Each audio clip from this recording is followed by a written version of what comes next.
Another day, another disaster. Well, actually the same one, still in Kentucky.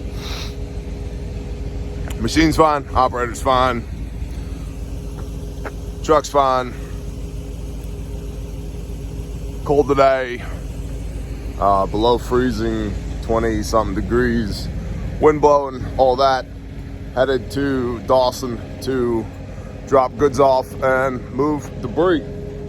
By the way, in life in general, and especially on deployment, bring a radio. Bring a ham radio. Bring a radio. Yeah, but Barrett, bring a radio. Bring a radio. Bring 2. Bring 4. Bring enough to share for your friends. Bring a radio, because... You know what I'm going to bring next time I come? What are you going to bring, Mike? You're going to bring a radio. You know what I brought with when I came this time? A radio. Wow, yeah. You know what I brought? A whole bunch of radios. We tend to have radios. You know what I currently have? 1 radio. Because nobody else brought radios. Bring a radio. Hard to work as a team if I can't talk. Yeah. Look at you. People. You look like a poster boy for G.I. Joe or something. There you go. Lining them up. Getting ready to head to Dawson. This morning, I'll give you a quick tour of what the convoy looks like. This is full of donations. And this is a skid steer. And that's a skid steer. And also, magnetic signs don't stick to aluminum forts. And that's a skid steer. And that's Jody.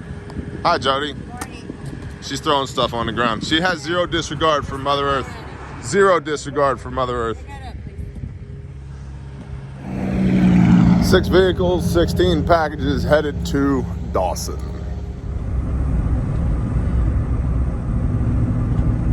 Welcome to Dawson.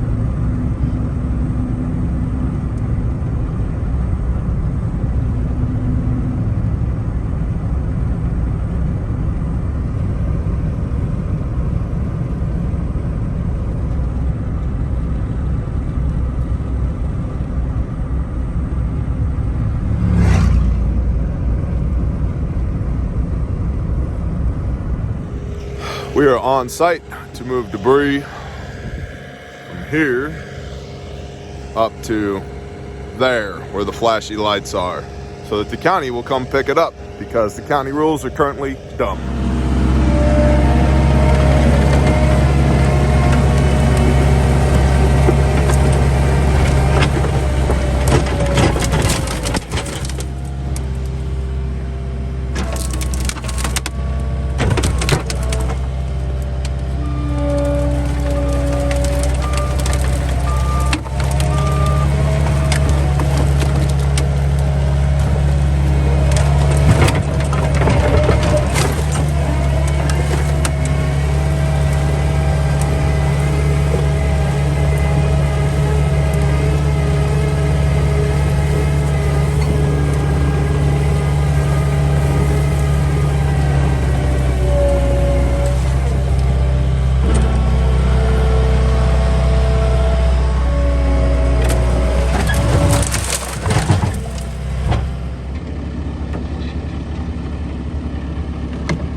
It's like 27 and snowing-ish, flurries anyway, out here, and just made contact with the Cajun Navy. They say they may have some targets for us to work up, and then also with the with Sheepdog Disaster Relief, and we gave them an assist on something. Moving some debris earlier, and they say they may have some more targets for us to work up. And we've got 4 machines out here currently, 2 Bobcats, the Caterpillar, and then the little MT-85. And we're bringing a dump trailer in now because we've got to get all that debris all the way down there by the road. And right now we're just picking a little at a time and moving it, but what happens is it tends to fall out of the bucket when you track it a couple hundred yards. About 200 yards, maybe 250. There goes another Bobcat right now, T590. So, and this is the site where the woman unfortunately had 5 of 9 fatalities on her property. So we are doing what we can to get her squared away, and no promises, but we've got a couple of different entities working on seeing if we can get her a house. And so if we can make that happen, we will, because her house is now over there in that pile.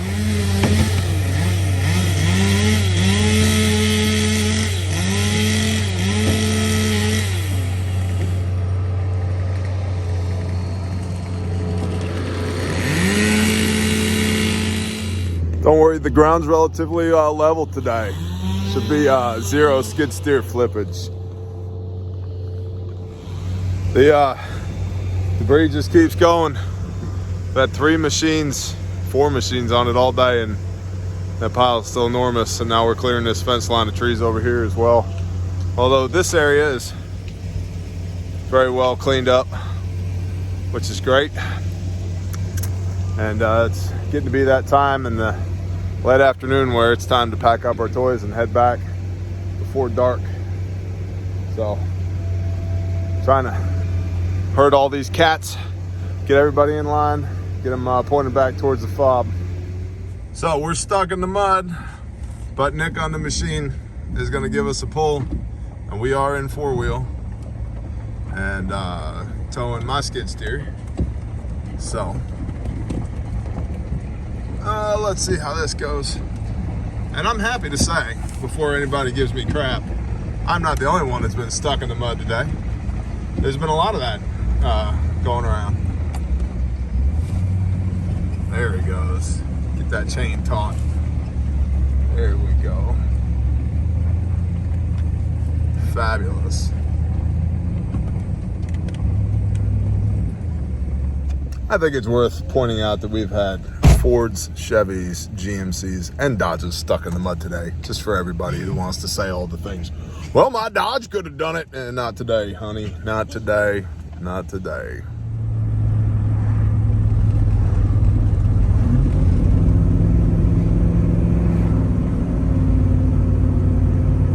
Yeah, the county waste went down, though. Yep.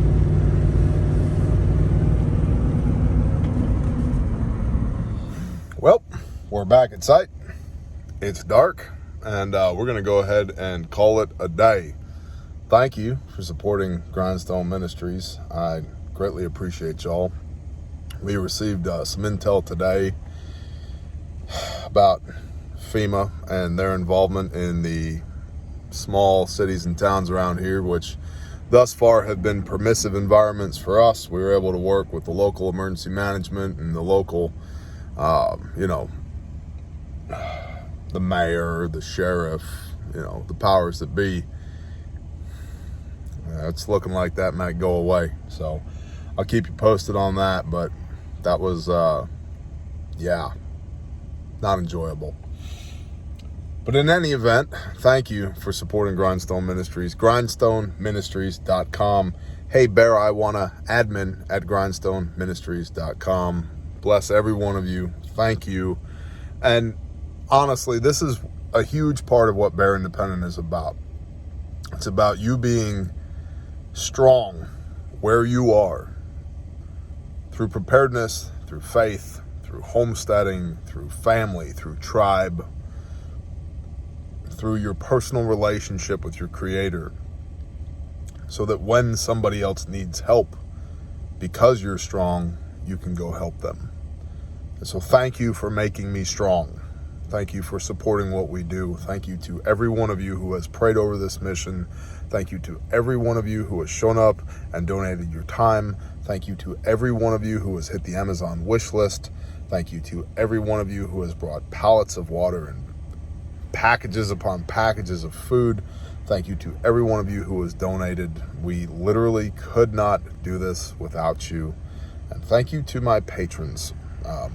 This is not a sales pitch. This is a fact. I can't do this without y'all.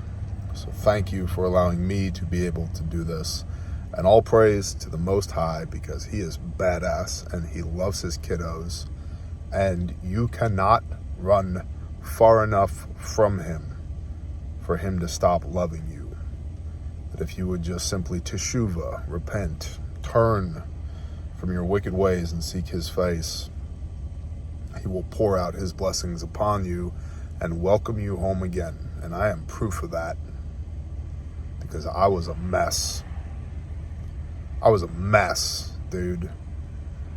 And yet and still he saw fit to redeem me by the blood of his son and make a way for me to come home again and teach me how to operate, show me how to move, and convict me to go be hands and feet. And what a blessing that so many other men and women have come alongside of us to be the hands and feet as well.